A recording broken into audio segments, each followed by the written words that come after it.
belief can be quite a dangerous thing. But it can be very useful if your belief is, I am going to get better, despite the doctors telling me I'm not. And going into the health food stores, this was 20-odd years ago, it was confusing. How could you tell what was good and what wasn't? The salespeople didn't know because they were taught by other salespeople. Can we truly heal ourselves? Today, we're going to hear the fascinating journey of Clive De Carle, whose journey into health mastery really began at the age of 32, now over 40 years ago, or nearly 40 years ago. And as a result of an unfortunate event, a health emergency, he's embarked upon a journey of health mastery where he's now advised and helped thousands of clients and is more convinced than ever that disease can primarily be explained by nutrient deficiency. He also is on the cutting edge of many different discoveries when it comes to health technology, some innovating products that can really make a difference to the quality of our lives. We're going to explore all of this and more in our discussion today. Clive's also going to be joining us at the People's Reset in Bath, happening on the 27th to the 29th of September. And we'll see a short trailer in a moment, which will give you an insight about what we've got coming up. So let's hit the trailer and we'll see you in a moment's time with Clive. This is a solutions event. This is what's happening. After 5 successful events in North America, the Freedom Cell Network is partnering with Free Humanity to bring the People's Reset to Bath, UK. The technocrats at the United Nations and the World Economic Forum are now hosting the Summit of the Future in New York City in September 2024. Join us in September for the People's Reset UK, our summit for our future. Over 3 days, we will gather in community, celebrating our victories and successes, whilst continuing to highlight solutions under 5 holistic themes. Liberate your mind, body, and spirit. Permaculture and food independence. Building parallel networks. Empowering technology. And building free and conscious communities. 24 top-notch speakers, including Neil Oliver, Charles Dowding, Dan Astin-Gregory, Nigel Howlett, John and Rebecca Bush, and many more. We'll also be hosting the People's Reset concert featuring international artist Dub FX, as well as Presence, 33, and more talented performers to come. Join us for the People's Reset UK. Visit thegreaterreset.org to learn more and to get your ticket today. Clive, welcome to the podcast. People have come to know you through your work and your supplements, but many may not actually know what led you to do what you do today. Tell us a little bit about what led you on this path. It sounds like a very deep and personal experience, in fact, an uncomfortable experience that's had actually many upsides and benefits in terms of where it's brought you today. Tell us a little bit about what inspired you to do the work you do right now today. Well, thanks, Dan. It was basically almost dying that inspired me. I took an antibiotic, which was a really, really stupid thing to do. I was already into things like homeopathy and eating healthily, but I just lost my mind and took an antibiotic. So over the next few weeks, my health deteriorated. I was having problems with my eyesight. I became type 1 diabetic, and I developed rheumatoid arthritis. They got to the stage where the only way I could get upstairs was shuffling up on my bum. And then one morning, I couldn't get out of bed. I was literally stranded in bed. I tried to get dressed, couldn't. Tried to get out of bed, couldn't. And they put me in hospital. And I was there for weeks and weeks, and I was just basically getting worse. They diagnosed type 1 diabetes, which was something. But as far as the rheumatoid arthritis went, they said, well, there's nothing that can be done. We can give you drugs. I explained that I'm not low on drugs. That's not my problem. And after a few weeks in the hospital, I realized what it was that the antibiotics somehow had affected my ability to digest and assimilate minerals and vitamins and so on. So I got wheeled out in a wheelchair, started taking vitamins and minerals, and all the arthritis went away. And I don't have aches and pains, haven't, in the 40-odd years since then. So it was so unpleasant, But the funny thing was that when I was at my worst in agony and stuff, you would have thought at that point, I would have maybe thought, oh, I just want to end my life. But I didn't at all. I was totally fighting. It was, I didn't see that coming, my will to carry on. And so after I got better, I thought, well, I can do something with this. But at that point, I was running a contact lens company, and I was busy with that. And then, as an aside, I started a lie detector company as another hobby. Yes. That was super interesting. A whole other bunch of stories. While we're on the other things, I was on Top Gear in 1993, so I started importing things like Nissan GTRs and fancy cars from Japan. I was the first person who had sat-nav in the UK. Wow. Got lots of TV programs. Anyway, We've got an imported Japanese Honda Stepwagon, actually. I didn't import it myself, but it was previously obviously imported. You can't buy them in the UK. Yeah, so I love that. That was great fun. But 2 years after I got better, my dad's best friend told me he got cancer. And if I mention cancer, I'm spelling it with a K for legal reasons. And anyway, he started taking 35 grams of vitamin C every day. And when he died 20 years later, it wasn't from cancer. So I saw my own recovery, my dad's friend's recovery. And when finally I sold the contact lens company, I decided, right, well, what shall I do? And at that point, I had an organic farm out in Spain where we were living. And I thought, right, okay, I want to change the world. That's what I want to do. So I made some money selling the contact lens company. And I thought, well, that's ridiculous because everybody's way too ill to be able to do that.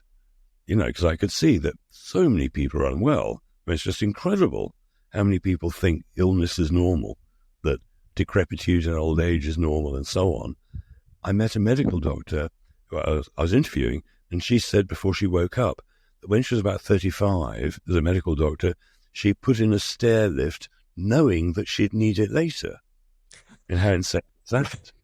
So that's like something my parents would do. So they told me I'd gotten an autoimmune disease. They explained to me that my body had gone wrong. It's like fighting against me, and drugs are the answer. And it's clear that autoimmune diseases do not exist. They are not a thing. What happens to people is they have maybe a physical accident, now they've got a health issue, they've been toxically damaged, maybe an emotional toxin, maybe a trauma that they've not got over, maybe a chemical toxin. Then lastly, nutrient deficiency. Now, why in a way nutrient deficiency is at the top is because if you can't detox your mental or physical issue, could it be that you haven't got the nutrition to provide the brain power or whatever it is to get over those traumas? So I realized that because everybody is nutrient deficient, really me, pretty much everybody, and we're all toxically poisoned, just look up at the skies and the chemtrails, that, okay, what was the answer? And I started going into health food stores. By the way, when I had the organic farm for about 10 years, growing my own stuff and eating really, really well and drinking fresh spring water, I didn't have to take a supplement then. Didn't need it. Didn't need a single one, that whole span. When I came back to England, I found that I was getting the symptoms of magnesium deficiency. In my case, it was muscle cramps. And so I had to start supplementing again, going into the health food stores. This was 20-odd years ago. It was confusing. How could you tell what was good and what wasn't? The salespeople didn't know because they were taught by other salespeople. So when I used to work with my dad for a while, and he had a poster above his office desk which said, "My tastes are simple, I just like the best." And his way of thinking was, the best is probably going to last the longest, it's going to feel the best, you're going to enjoy it the most, and so on. And so I thought, okay, I'll just start a supplement company selling the very, very best that I can possibly find. I wasn't worried about the cost so much. I just wanted it to work. And so that was 20-odd years ago. And some of my supplements are extraordinary. Some are quite similar to other ones you might find out there. But I've discovered a few over the years which are head and shoulders above 99% of the other brands out there. Incredible. So I want to kind of just jump backwards a little bit before we come to talk. Yeah, because I've got so many questions around supplements. I'm a frequent user of supplements myself and can understand the need for it. I'd also I don't want to go into. You and I will have to have another conversation about autoimmune another time, because I've had a history of autoimmune conditions. So it's very. I'm very intrigued on your take on what causes. One quick point about that. When the doctors poison you with a pharmaceutical, they have poisoned you, right? Later, some symptom crops up and they say it's autoimmune. They don't say, oh dear, it was the drugs I gave you.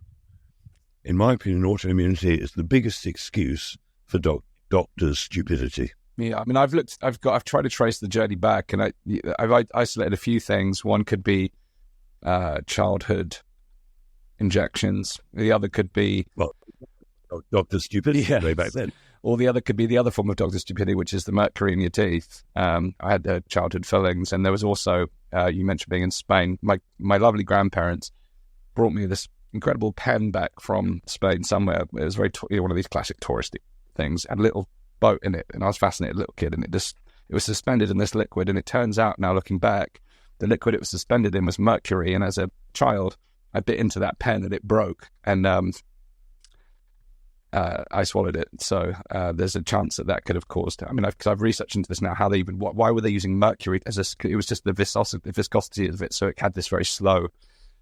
And I ended up swallowing this mercury. So I have a theory that there is a chance that all of the problems I've experienced in my health are linked to mercury poisoning in some degree. So it's played out in many different forms. I could talk about that another time on another show. But similarly, as when I've had symptoms that relate to those things, I've always been told by the doctors, you've got to have these pills, these and that, and I always reject it. And I say, I'm going to take a nutritional approach, and I go in there with a prescription list for myself, and sometimes I might need some additional support from other things that test to actually validate what's going on, and they'll often reject those, but they completely won't accept the reality that every time I've had any sort of resurgence of any form of symptom, that I've almost cured it in that moment using nutritional and lifestyle practices. So I'm a certain advocate for that. But I want to come back to another point in terms of the role of our mind, because, at the point of your medical emergency, this kind of near-death experience, so many people would have given up. And that's not, or even if they hadn't given up, they would have taken what the doctors would have told them, and that would have followed with a very different path of more drugs likely. What do you think separates those who simply accept the diagnosis or the prognosis versus those who choose to fight on, but also choose to find a different path? Well, let's analyze the word diagnosis. Gnosis from the Greek means to know. Agnosis means not to know. So diagnosis is two people not knowing. Yes. I'd not heard that before. That makes a lot of sense now, and you could agree. I could agree on that. So people are such lovely, naive, trusting people that if you told them that actually maybe this pharmaceutical drug isn't in their best interest, they said, don't be ridiculous, because they believe that these people care, and they don't. Well, the people administering them might care, but it's the companies behind them that sell them, and it's the big companies that stand to gain from it ultimately. But you chose to fight on. You chose a different path. What role do you think mentality plays within not only with your own healing journey, but within your own health as a whole?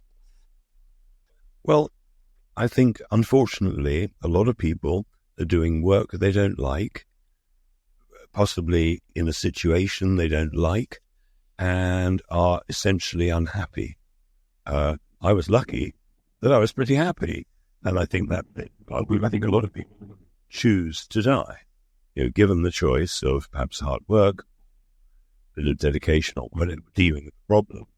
A lot of people, I think, that through the release of not being here anymore. But that's what I sort of observe.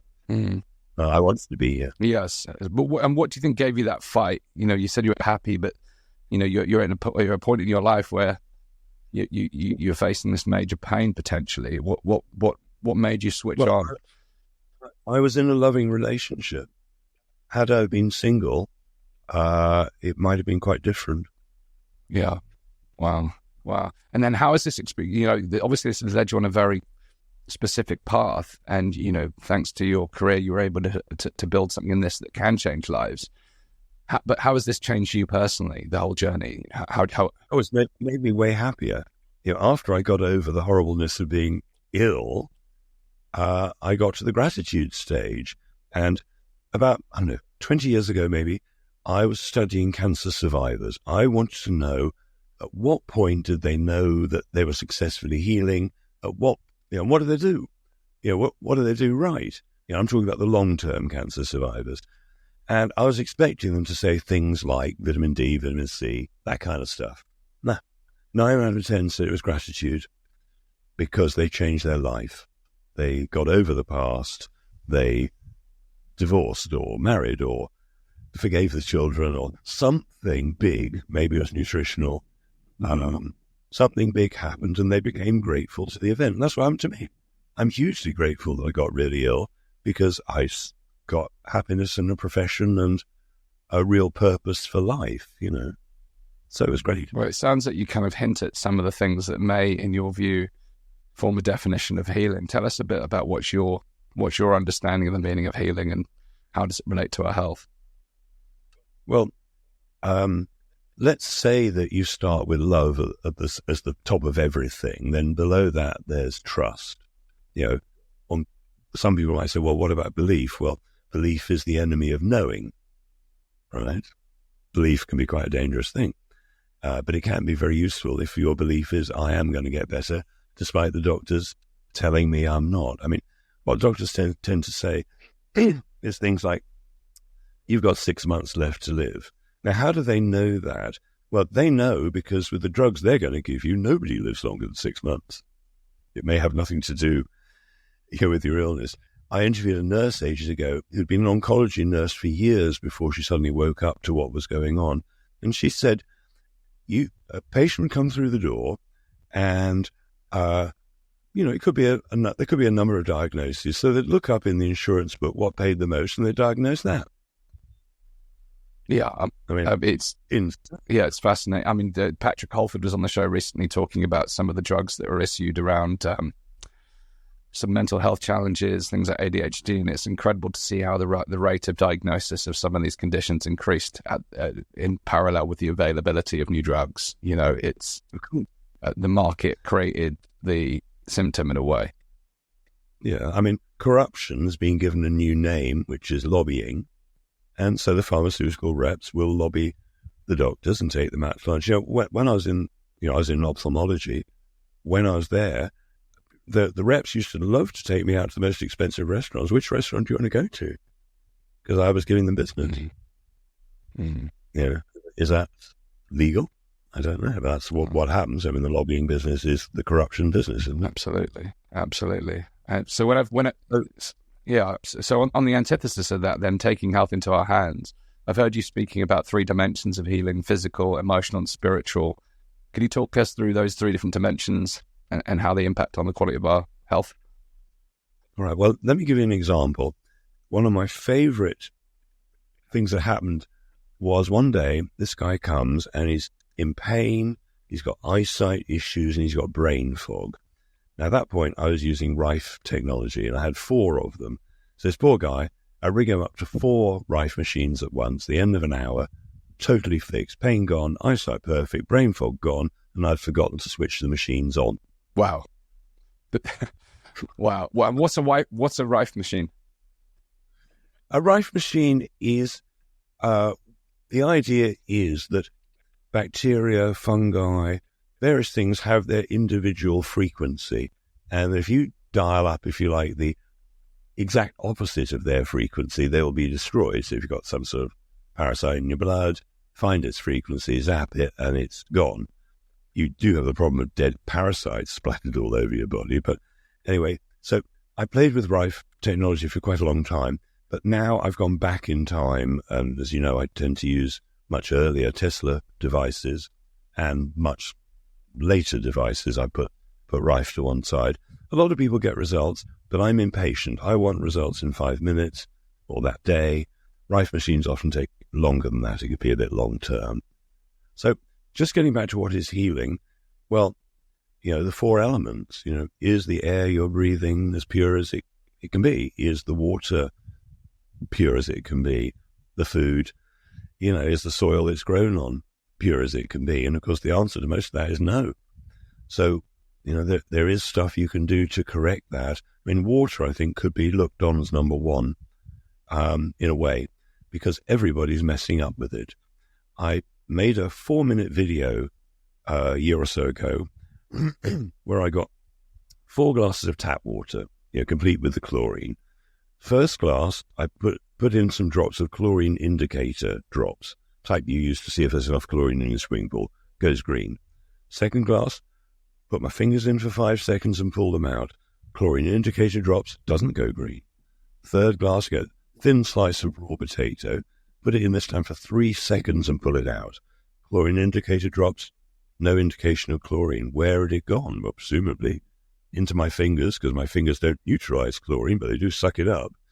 And potatoes. So if people are not filtering all the water that they're bathing in, drinking, cooking with, they are absorbing a lot of chlorine. Why is there a thyroid problem epidemic out there?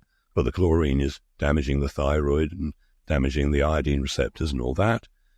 The water is absolutely crucial. And, if you're in a city where you're getting recycled sewage water, they can't filter out the drugs. Why is there gender dysphoria around the place? Could it be all the birth control pills that are in the water that they're bathing in, sucking right in through their skin?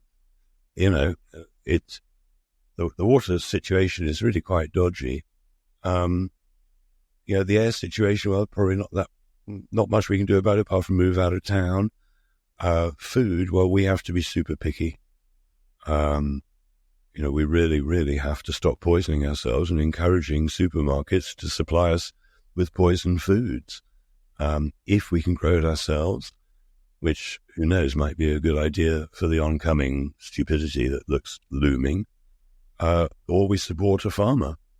But we need to ideally cut out the middleman and buy and support the growers directly. Absolutely. I think that's so key. When we had Nick and Rich from Nourish on the show recently, who are also going to be at the People's Reset, and that's been part of their journey, is firstly ensuring they've got good quality soil to grow from, and then growing, organic, fresh produce from first principles. And it's been transformational for their own mental well-being as well as their own physical well-being from consuming the product.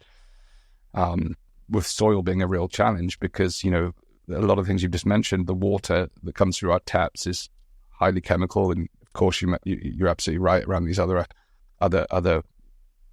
residual chemicals and pharmaceuticals that could be in the waters. The soil is depleted from nutrients. I mean, I've heard some shocking statistics about the level of vitamin C that's in a modern day tomato versus 50 years ago. I can't remember the exact numbers, but it's shocking. So to live healthily, a truly vibrant, healthy life in this modern world, it seems quite a challenge. Do you think this is why supplements have become necessary? Is on a very foundational level to have a baseline of reasonable health?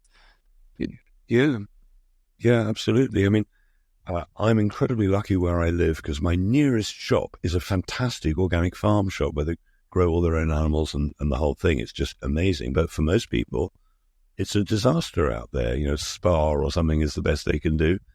And they just don't have access to unpoisoned food. My friend used to go into restaurants and she'd say, "What have you got that's organic on the menu?" And they'd often say, "Nothing." And she'd look them in the eye and say, "You mean all of it's poisoned?" The other good one is, most people I'm sure watching this are aware that seed oils can be really, really dangerous. You go into a restaurant and you say, "I'm allergic to seed oils. And by the way, do you know how to deal with anaphylactic shock?" Yeah, put them on the back foot. Everyone's favorite customer, but you're right. It's a real problem. So even when you go to quote unquote nice restaurants, be able to get organic, healthy food. Although I would say that fortunately, there is somewhat of a trend towards outlets that are focused on truly organic foods. The problem is for a lot of people, it comes at a price that makes it inaccessible, which is the kind of downside of this, because if we want a truly healthy population, then it needs to be accessible by all. Which is why I'm curious, to explore the role of supplements, because, the kind of supermarket supplements, the supplements that you can get from your local chemist or your H&B, some of them are incredibly cheap, some are a bit more expensive, but we live at a time where they're incredibly they're accessible to most. But it was really fascinating. I read a study recently that showed that people who take multivitamins end up living shorter lives. And I asked myself, why would that be?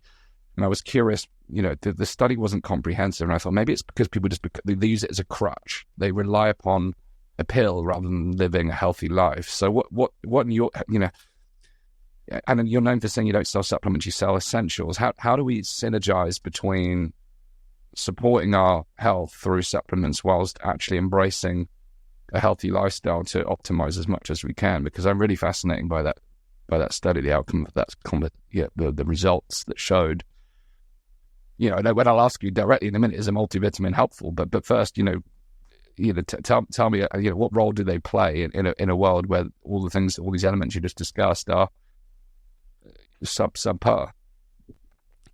Well, I would suggest that 95% of the supplement companies out there are owned by the bad guys, for a better way of putting it. I mean, some years ago, the Carlyle Group, who are arms dealers, they owned both Holland & Barrett and Solgar. Now, arms dealers, as you know, are totally trustworthy and would care. And you obviously, so that's clear. So who owns them now? I haven't looked, but if you were the industry, you would really want to buy up all the good guys, make their products ineffectual, if possible, and, have people say, oh, I tried magnesium, it didn't work for me. That's sort of what you want, as they want. And that's what they've done. They've bought out lots of what were really great, honest companies. There are a few companies who've resisted, but a lot of companies have taken the money, just like in the 1930s when the Rockefellers and their mates went to all the teaching hospitals around the world and said, look, if you stop teaching herbs and stuff like that, we'll give you a $10 million endowment. And they took the money and everything changed, So when the press print vitamins don't work, all you've got to do is look at the ingredients of the vitamins they use or the amounts. Just because a vitamin is synthetic doesn't mean it's bad. There are a lot of people out there who say, if you want vitamin C, it has to be from pure fruits. Well, let's say you're really healthy and only a little bit low on vitamin C. Great. Fruits, fruit powders, red peppers, fantastic. But if you're suffering from a modern doctor-caused disease or food industry-caused disease, then you might need synthetic vitamin C in the form of ascorbic acid or what the doctors inject into you, sodium ascorbate. If you were to try and do that with fruit powder, you'd choke to death on the quantity you'd had to consume. It would be physically impossible. So in some cases, where I always prefer fully natural, in some cases, nutritionally, you need ones that are made in a factory. Now, about 15 plus years ago, I was looking at the supplement companies that call themselves food-based. You probably see this. Everything is a food-based mineral. So I rang up the MD of this particular company, who are very well known, and I said, look, this is rubbish what you're saying, food-based. I said, I've worked it out. Okay, it's food-based because your capsule is 75% broccoli powder or 95% broccoli powder, and then there's a synthetic mineral that everybody else uses. But you call it food-based because you filled the capsule with broccoli. Is the broccoli giving any nutrition that much? Dried broccoli? No. Effectively, no. It's a con. So many cons out there. Let me tell you another con. I was out in America at the biggest longevity conference last year, and they're selling these fantastic machines. I mean, I spent 3 days solid use looking at machines, and I see this brilliant bioresonance device. Looks fantastic. The Lamborghini of bioresonance devices.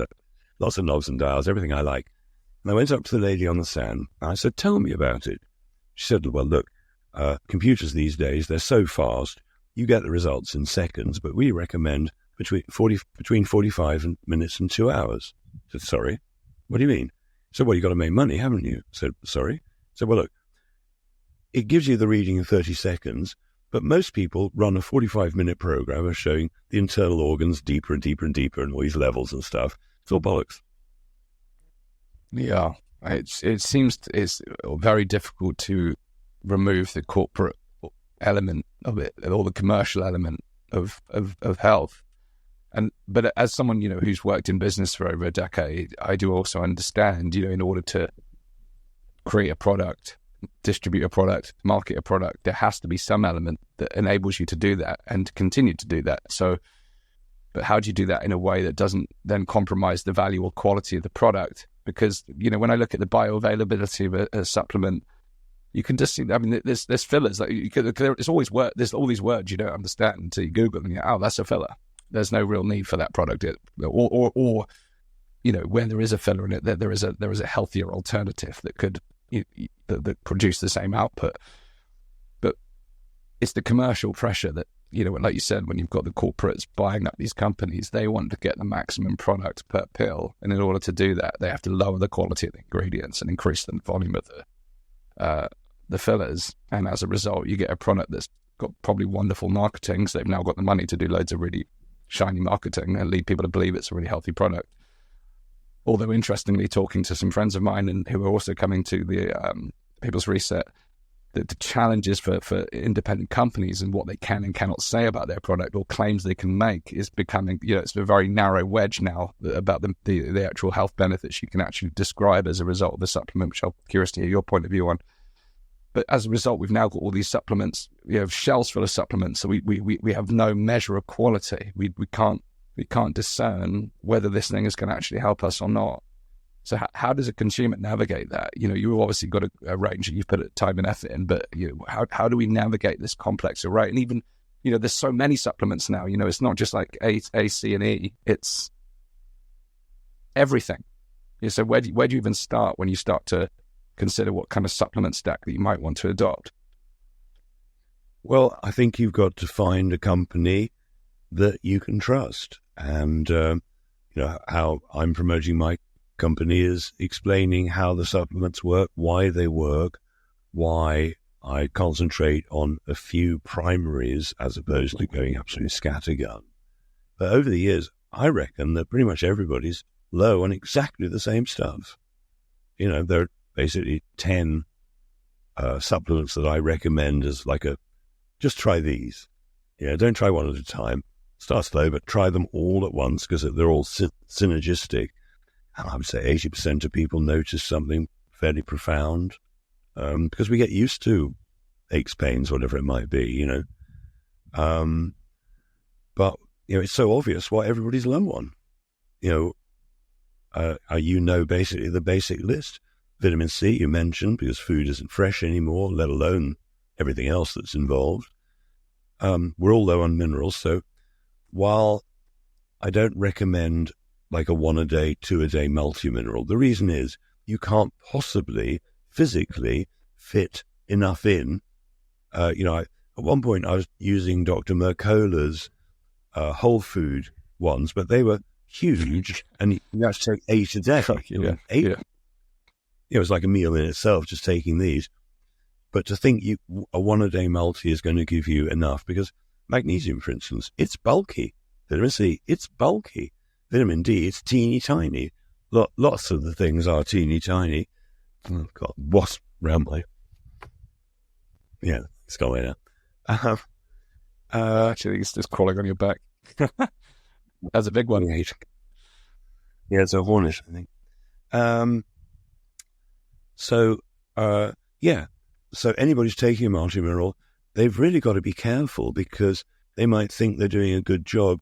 But I mean, as you know, let's say somebody's pregnant, they've heard about folic acid, must have folic acid. Should women take folic acid? No. Almost like 30% don't get on well with it. What they need, obviously, as you know, is the natural folate version of, the methylated folates. And so many people are making mistakes because of what they read in the press. The press, unfortunately, their major advertisers in every country but England is the pharmaceutical industry. they've got to print hit pieces about the good guys and wonderful praise about the latest drug that's going to save everybody. A number of people who say to me, they've offered me an experimental drug. Isn't that exciting? Oh, God. Yeah, be part of another grand experiment. How well the last few years have worked out in that regard. Yeah. So you mentioned there's a few kind of core, and obviously everyone is different, has unique needs, but we are seeing obviously through the things we've described and the elements that we've talked about, there's quite clearly, I mean, people live more sedentary lifestyles, and there was the studies that were looking at the impact of COVID and vitamin D, and David Anderson, who's been on the show, has talked a lot about vitamin D, but all the studies showed that people basically stayed indoors because they were told to. Otherwise, they'll be breaking the restrictions. Understandably, got very little vitamin D and become greater risk of any form of ill health, let alone whatever was circulating during the last 4 years. So we've got this kind of lifestyle factor, we've got the soil factor, but has there been a particular nutrient or vitamin that you've seen the most profound results with all of the work that you've done over the years? Well, the big one that cured me was magnesium. That was the big one. Vitamin C, also huge. Iodine deficiency, a massive thing. Vitamin D, when I started taking vitamin D, 10,000 IUs about, 18, 20 years ago, I used to get colds every year, several of them. I've never had a cold since. And the only thing that changed was the vitamin D. And I mean, vitamin D is about happiness. If you don't get enough sunshine, you're not happy. Vitamin D is, so high up on the scales. We should be barefoot in the sun a lot. Yeah, what I also didn't realize as I've looked into vitamin D over the last couple of years, I had almost had this assumption that we were able to absorb and retain vitamin D all year round, but obviously in a climate where we don't see the sun, it's not the case. So actually supplementation during the winter months is almost essential in order to... I think it is essential. I mean, our ancestors knew all about this. They, my granny, my mum, were big into cod liver oil because that was how you got your vitamin D. All across the northern Europe, all across Scandinavia, they'd be fermenting fish to get the vitamin D. They sort of had to, and then it got lost. Yes. Well, tell me about magnesium, because magnesium is something that I've not personally explored to a great degree. I've had times where I've tried to experiment with magnesium in order to help with sleep, but why are we deficient in magnesium? Where do we normally attain that from? And then what's the consequences of being deficient in magnesium? Normally we get it from the food, from the soil, but the soils have been depleted, so it's no longer in the food the way it used to be. The biggest thing that burns up magnesium in our body is stress. Mm. Everybody in this world is way more stressed than they used to be, than they should be. So when your magnesium levels get low, all sorts of symptoms can erupt. They reckon that magnesium controls over 3,000 processes in our body. And I would say of all the minerals, it by far is number one, the most important, and the one that people are most deficient in. I would suggest it's pretty much everybody, give or take a few. So the symptoms that somebody might experience, you only have to have one of them to be in the magnesium deficiency camp, probably. So twitches, cramps, menstrual cramps, muscle cramps, you stretch in the morning and it hurts like hell, restless leg where your leg kicks out, headaches, epilepsy, migraines, poor sleep, constipation, heart arrhythmia, heart attacks, depression, panic attacks, worry, anxiety. They're just a few, right? Most people have got one of those. Yeah, and then with magnesium, then I understand there's very different forms that you can take. Could you walk us through what? For different forms, for different things. The reason most people take magnesium is to stop pain, because anybody with arthritis, they're going to be low on magnesium for sure. Muscle pains, joint pains, the doctors told you probably need a new hip or something like that. Clearly, obviously, if somebody's got to the stage of needing a new hip, their diet must have been rubbish for ages. But magnesium basically ends pain, reverses arthritis. There are other cofactors, things. If somebody's got osteoarthritis or osteo anything, they're going to be low on vitamin D and vitamin K2, as well as magnesium. But the thing is, there are at least 50 different magnesium salts out there, all different types. The cheap one that the supermarkets sell is usually magnesium oxide. Now, so this is the one to avoid. If your only problem is constipation, magnesium oxide will sort that out for you. But if you want to get magnesium into your body, you need different types. So when it's the cheap magnesium, you can be guaranteed it'll be a cheap form of magnesium. Magnesium oxide, as far as I remember, is about a fifth of the price of the better types. So it makes sense they would give you that. Not only is it dead cheap for them to buy, people want a supplement that is like $9.99 or $19.99. They don't want one that's $29.99. Everybody's drawn to the price. But when it comes to supplements, just like food, the price is not any indication of where you should be going. So the thing is that people need way more than they think. Let's say somebody hears this and right, I'm going to go online, look for the RDA, the recommended daily allowance of magnesium. They'll see that it's 380 milligrams for women and 400 milligrams for men. Now, what has to be borne in mind, the RDA was created for soldiers before the Second World War or something. So what's the absolute minimum magnesium they need so they don't drop down dead on the battlefield? Not enough to make them well, just enough to stop them having a magnesium deficiency at the minimum level. But food was better then. Soils were way better 100 years ago, 80 years ago than they are now. And people were maybe eating more vegetables then, I don't know. Anyway, it's in nuts and seeds and in chocolate. The good news is there's lots of magnesium in chocolate if it's dark. As I got sort of fixed with this, now 38 years ago or something, 40 years ago, I've worked out over the decades which blend of magnesium seems to work best.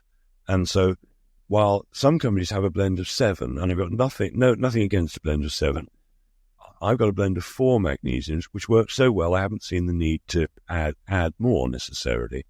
People tell me that it's the best magnesium they've ever tried, and I think it actually it is, because it really, really works and really works quickly. I had a woman who was suicidal, not pretend suicidal, but she told me her story and I was virtually crying. Anyway, she came to me as a last resort rather than commit suicide, and I told her to take 12 magnesium capsules, 800 milligrams each. I'll come back to that, because that sounds like way too much, right? I told her to take 12 in divided doses that day and 12 the next day. She rings me up at 8 in the evening the next day and says, I'm no longer suicidal. She'd taken 24 capsules in less than 24 hours. Now, I'm not suggesting everybody needs to do that, but for some people, taking a decent dose is necessary. So let me explain. For men, 400 milligrams, okay, my capsules are about 700 milligrams or something. Point is that of that 700 milligrams, a little bit of it is magnesium, and the rest is the bit that's joined to it, the salt or the amino acid or whatever it is that's joined to the magnesium. So once you take all that away, how much elemental magnesium are you getting? It's like 70 or 80 milligrams. So people think I'm taking a huge amount when they're not. So you really need to take at least 3 or 4 just to get to the baseline of the RDA. And, some days I'll take 8 a day in divided doses. People need more than they think of so many things like that. Vitamin C, some people say, I take 1 gram a day. It's not much. It's not really going to make much difference at all. You might need considerably more. So other big ones, selenium, super important, selenium. And that's one of the supplements I discovered that is streets ahead above the other. The version I use is a liquid, and 1 drop every couple of days is sort of all you need. I've had people who come back to me and said, I used to be an alcoholic. I'm not anymore. The only thing I changed was the selenium. I had a guy been trying to get off ADHD medication, he told me, for 18 years. Could not, the withdrawals were way too bad. I told him he took 8 drops of selenium for 3 days. You don't want to do that for longer. and he came off the ADHD medication, no problem at all. It's crazy. I'm interested. I'm really curious. I mean, because I talked to Patrick Holford about this. I think adult onset ADHD, it probably is just nutritional deficiencies in some ways. But what fascinated me about talking to Patrick about nutritional the nutrient deficiencies that we talked about here, there's actually studies that show there's a link between crime rates and nutritional deficiencies. So, our behaviors can be determined by the quality of our food. Well, it's a super interesting subject because you're absolutely right. Almost all the violent prisoners, at least in American prisons, not only suffer from low blood sugar, so they don't get hungry, they get hangry, right? They want to beat the shit out of you if their blood sugar drops. And something like 70% were low on zinc. And presumably being incarcerated, you're going to get a minimal dose of vitamin D naturally. Yeah. But in Norway, there was an even more interesting study in a way. They looked at male prisoners in the violent, in for violence. Turned out that in America, something like over 90% or maybe 95% of men are circumcised. In Norway, it's something as low as 3%. When they looked at the men in for violence, most of them were circumcised. Wow. So what countries circumcise their men and some women? Does it make them violent? Who are the major circumcised countries in the world? Could they be the violent ones right now? Wow, that's fascinating. I mean, I can't get my head around the link. Well, you're a baby. Your mother gives you away to somebody who chops the end of your penis off. Yes, okay. Are you going to trust mother? Are you going to trust women? Are you going to trust human beings? Because it was probably a man who did it. So, I would suggest that is a remedy for a violent reaction to some terrible violent crime that was committed on the baby. Wow. Yeah, I've never really considered that. Incredible.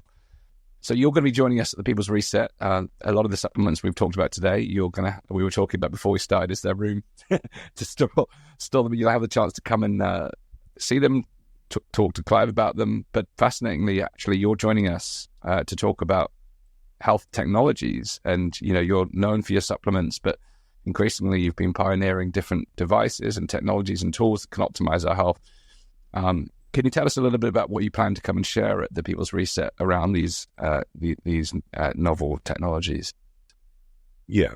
So I'm going to show the old technology invented in 1893 by Nikola Tesla, and I'm going to show the modern technology in one or two forms. One of them will be in the form of trauma release.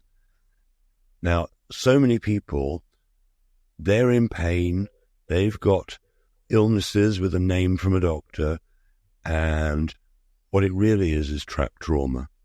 Let me give you a couple of dramatic examples, and I'll be talking more about this. I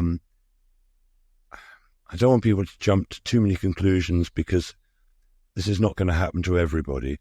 This woman arrives on a mobility scooter. I can't understand what she's saying. Her friend explains that she's got motor neurone disease, had it for about 14 years, and maybe 1 in 10 words I can catch. But other than that, she can barely walk, has big trouble getting out of her chair and onto the next chair. So we give her a 10-minute treatment, and this chair releases trauma. She was better. Now, she had motor neurone disease, and that you're not meant to get better from that, apparently, according to the doctors. But she was better. She was in a lot of pain, so I treat her with a Tesla device, and she has a complete breakdown. She is crying, screaming, and I have to hug her for quite some time. And eventually, when she's in a state to talk, she explains to me that her daughter had tragically died 14 years ago, and the motor neurone disease had come on after that. So, after she's finished crying and explaining to me the story, and I do my best to explain that everything happens for a reason, and, while terrible things happen, something wonderful can come from it, and that sort of idea, she gets up and is walking, talking now. I can understand 80% of what she's saying. She didn't have motor neurone disease, whatever that is, some fancy name. She had trauma galore, and she was also very overweight, obviously been comfort eating. And I think what has happened, her daughter dies, and I think she blamed herself. I think as a parent, you probably would to some degree. I should have done better. I think she probably thought herself as useless, worthless, not fit to live. And I think her body heard all that and became useless, worthless, not fit to live. Anyway, she's been getting better ever since. That must have been about 6 weeks ago now, I hear from her. And it's going away. And that's not meant to happen. So more and more I'm seeing incredible releases that this chair is able to provide people so that they can get over whatever was wrong in the past. I mean, there's no guarantee that everybody's going to get over everything, but I put over 1,000 people on it now, and hopefully if we have the space, we'll have at least 6 chairs there, because we get swamped. There's one word that everybody uses when they come off the chair, and I can predict it to a word. They all go, wow. Just all of them. Then we've got the pelvic floor chair, which delivers 20,000 pelvic floor exercises in half an hour. Oh, gosh. When you turn that one on, people make a totally other noise. Right? You turn it on, they go, oh. Oh, yeah, I bet. I need one for my biceps, Clive. Well, we've got one of those as well, but I don't know whether... The problem with these machines, they weigh a lot. Yeah. But we've had 4 people whose incontinence has been fixed in a 30-minute session. Gosh. About 6 weeks or so. Usually it takes four goes or 6 sessions to get that sort of result. But you can imagine 20,000 pelvic floor exercises. It's pretty painless, actually. It just makes you go, ooh. You're going to shake everything up, so it tightens everything up. Women who've had a problem in childbirth, maybe it's prolapse, or early signs of prolapse, maybe it's floppy vaginas, to put it bluntly, constipation, in men, erectile dysfunction. But the big one, I think, is incontinence. I never realized what it was like. Since I've had this machine, women come up to me and say, I can't go to a comedy show because I'll piss myself. I can't cold. I mean, super crazy. I had no idea. Somebody was investing in the incontinence pads, underwear. They would have made a fortune. And then it occurs to me, well, where is the biggest incontinence problem? Well, it's probably in old people's homes. I thought, well, who would be happier, the poor inmates or the guards, if they stop pissing themselves all the time? The people running the show are going to be so happy. The people are going to be so happy. So there's a massive market, I think, for some of this modern technology. And I'm trying to say to people, look, you could become a practitioner. These are not difficult machines to operate. Yes, it helps if you know how to deal with somebody who's just had a massive trauma release and you've got to hug them for 15 minutes. Having that sort of skills handy. But at the end of the day, there are so many people doing jobs they don't like. If only they knew that they could maybe, assuming they have the right criteria, even lease purchase some of this stuff. It's not like they've got to shell out vast amounts of money necessarily. The other thing I'm saying is, look, if you're in a community, whatever sort of community it is, or a large family or whatever it is, think about getting some of these devices because, with the pelvic floor chair, you go on it for 30 minutes once every 3 days until you're fixed, hopefully not many times. I mean, there's a lot of chair to go around. Somebody came down 2 days ago, was thinking of buying an old ambulance. So you get people in the ambulance, treat them there. I mean, where I really want to put it, apart from helping the old people, where I think would be super interesting, but I don't see it ever happening, would be to put the trauma release chair in a prison. Mm-hmm.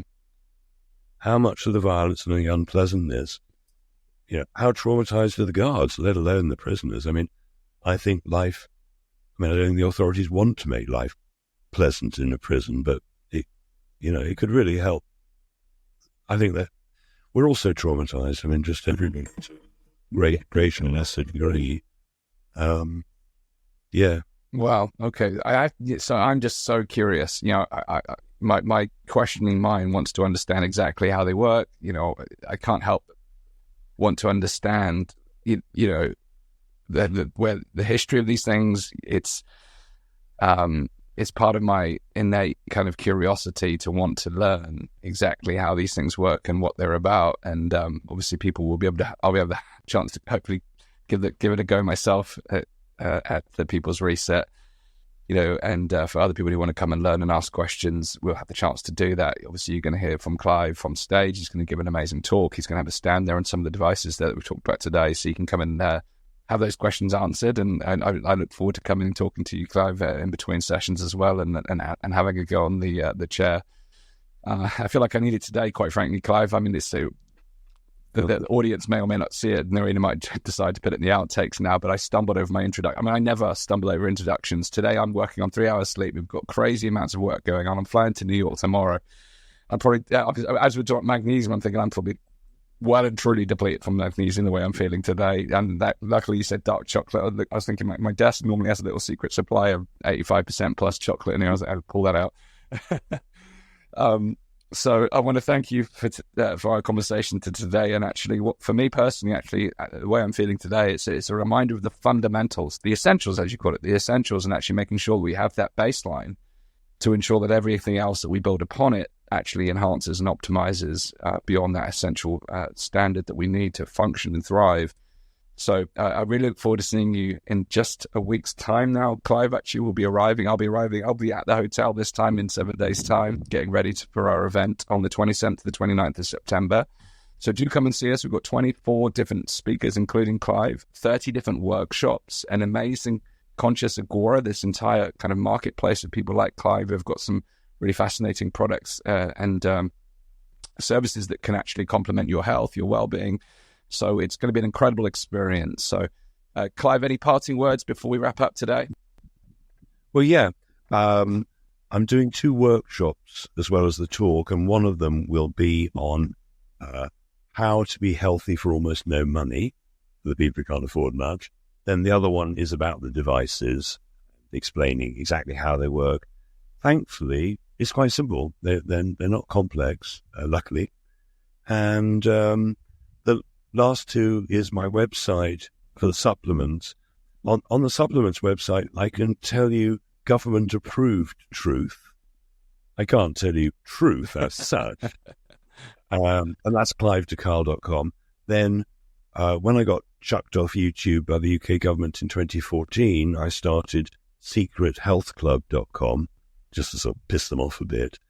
So secrethealthclub.com has got the truth that they don't want you to know, basically. Fascinating. And we'll learn more about both of those things at the event. So we'll make sure those links are in the chat for you. So do look below this content, wherever you're watching or listening. You'll see it in the description and also in the comments. So thank you so much, Clive. And again, looking forward to being with you in person in just a week's time. So if you haven't already got your ticket yet, do head over to thepeoplesreset.org or thegreaterreset.org, grab your tickets, come and join us live. We're also going to be live streaming the entire experience, but as you heard there, that you can join the workshops. We've got over 30 different workshops, and obviously you can come and meet the speakers and the facilitators in person and find out more about the products that Clive has talked about here today. So grab your ticket, thegreaterreset.org, come and see us, and thank you again, Clive. Look forward to being with you in person very, very shortly. Thanks, Tom. All right, thank you again.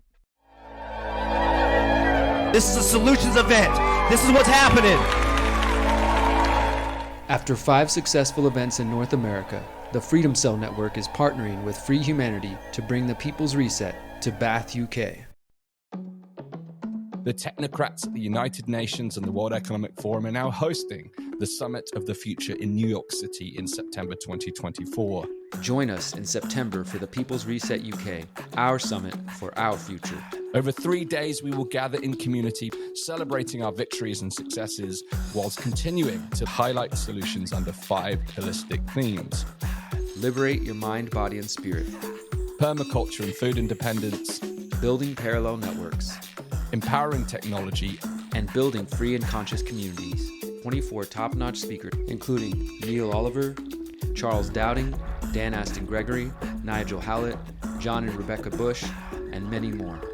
We'll also be hosting the People's Reset concert featuring international artist Dub FX, as well as Presence, 33, and more talented performers to come. Join us for the People's Reset UK. Visit thegreaterreset.org to learn more and to get your ticket today.